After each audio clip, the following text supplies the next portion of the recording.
the staff and the members of Al Mujadila is actually direct um, not victims but survivors. Yeah, so we felt the need that we had to respond, and Oxfam and other partners were really generous to help us out. How could we do the response? The women, if the WROs are there, they are very much local. They would be knowing, and they can quickly have an assessment because they are from that area. For example, who is a third month pregnant woman, how many children, what are the needs, and very small things. For example, if the wash cluster makes a decision that because we have generated less money, so in a mega floods the floor mats should be removed, but then the women, if they are part of that, the WROs part of that wash cluster, they would say, excuse me, you can't do that, remove something else, because we the women are sleeping on the floor during these situations. So but their value addition is that they are not at a receiving end. Actually, they are the providers. They turn into the providers. Asia and the Pacific as a region already has overall low levels of women's leadership and participation. I believe only a fifth of parliamentarians across the region are female. And we see that reflected in humanitarian response too, both regionally but also in the global humanitarian architecture. So I believe only 9 or 10 out of all humanitarian coordinators, out of the 33 humanitarian coordinators worldwide, are women. So when you have that gender imbalance at the very top, you also see that reflected coming down onto the lower levels as well. So it's incredibly important for us to create spaces for women's voices to be heard and to facilitate their decision-making and leadership. We are working in a male-dominated local organizations realm, and the bigger organizations, local organizations, they are mostly male-led. And smaller organizations, they are mostly women-led.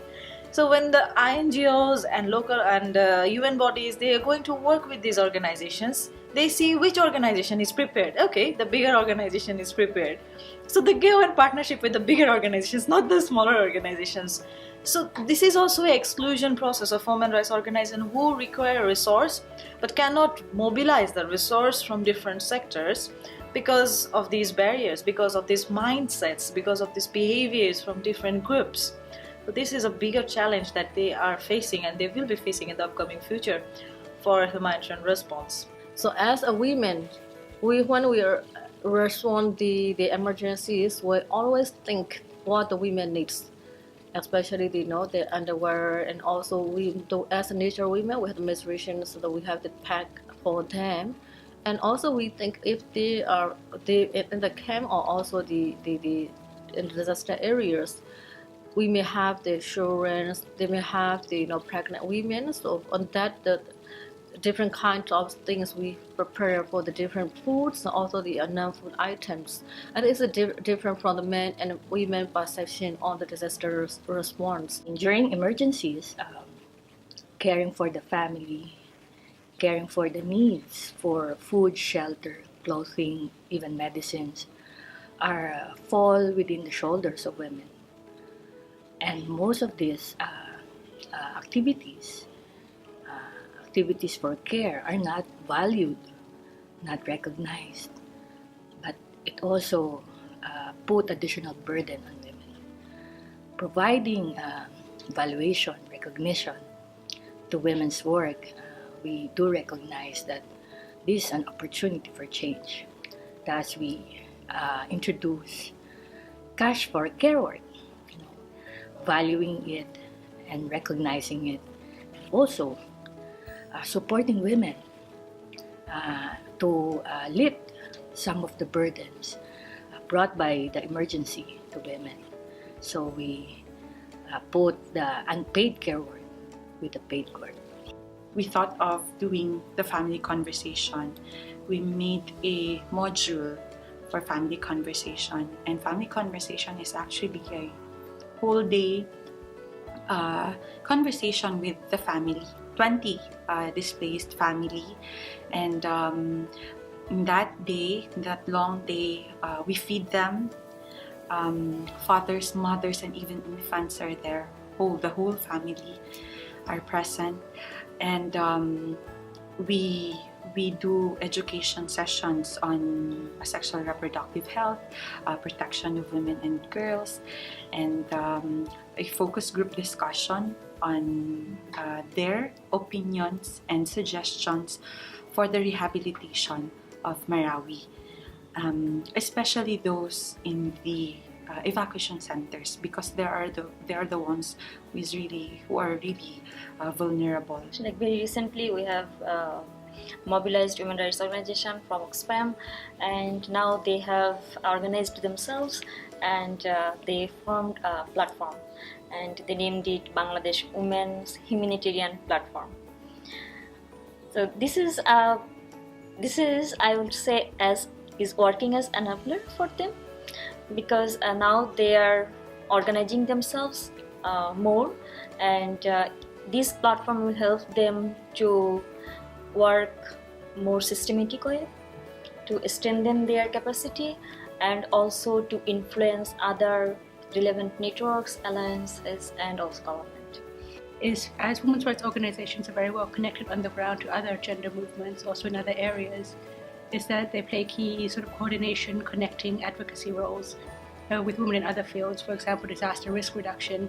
We've seen the Vietnamese Women's Union do some really fantastic work on the ground in this.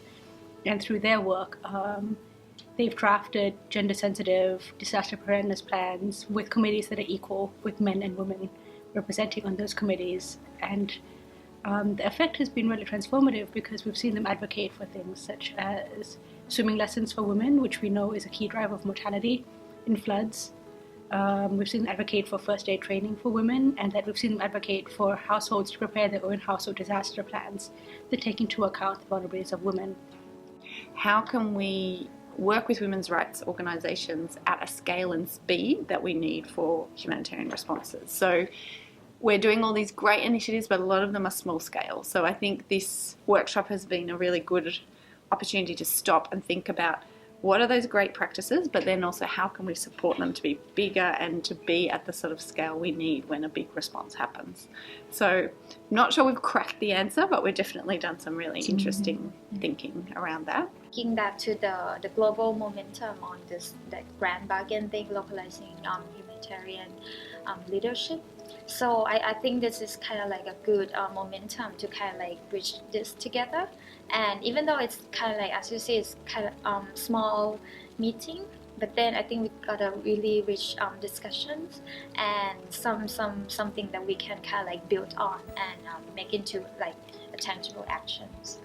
And so I think this is the right moment for us to also take this work forward, engage with donors, as well as engage with, bring in really effective women's rights organizations in our countries, both in terms of being able to reach the most vulnerable, but also an issue which came up in our meeting, which was around the prevention of sexual exploitation and abuse, and how can women's rights organizations play a role both in preventing and protecting the most vulnerable women in affected communities, as well as women involved in the aid work, because that's again a core concern for organizations to ensure, and particularly in Asia, in many of the countries, it's hard enough to engage women in response work, and if we are unable to protect them, then there would be an even bigger pushback for women to engage in such work, but also in terms of women's rights. So I think again, we think women's rights organizations have a big role to play. So how do we engage them? How do we work together? I know in Bangladesh they've already started engaging with partners on this issue, but we need to do it in a more systematic and effective way and a sustainable way, so that it's not something that will kind of just happen and then disappear.